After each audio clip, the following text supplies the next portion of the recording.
আসসালামু আলাইকুম, আমি সোহেল রানা, উপসহকারী কৃষি অফিসার, সদর ময়মনসিংহ। আমরা কুমড়া বা লাউ জাতীয় ফসল যেগুলো রয়েছে সেগুলোর ফলন বৃদ্ধির জন্য হ্যান্ড পলিনেশন সেটা অত্যন্ত গুরুত্বপূর্ণ। এই হ্যান্ড পলিনেশনের মাধ্যমে কিন্তু কুমড়া জাতীয় যে ফসল আছে সেই ফসলের ফলনটা অনেকাংশে বৃদ্ধি করা যায়।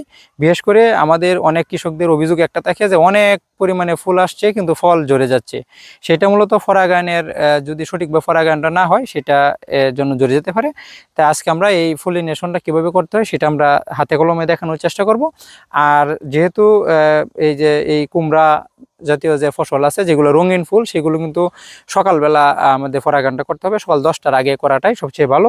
এই ক্ষেত্রে আমরা দুই ধরনের ফুল দেখতে পাই। এই যে যেমন একটি হচ্ছে ফুরুষ ফুল, আর একটা হচ্ছে যেটা কুমড়া সহ, এটা হলো স্ত্রী ফুল।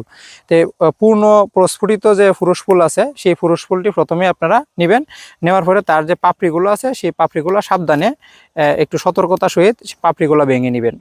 পাপড়িগুলো ভেঙে নেওয়ার পরে এই ভিতরে যে এই আমাদের পরাগরেণুগুলো আছে সেই পরাগরেণুগুলো আমাদের এই যে যেটা স্ত্রী ফুল আছে এই স্ত্রী ফুলের এই গর্ভমুণ্ডে বা এই গর্ভাশয়ে এটা এভাবে লাগাই দিলে, 1-2 বার লাগাই দিলে পরাগায়নটা হয়ে গেলো, ব্যাস।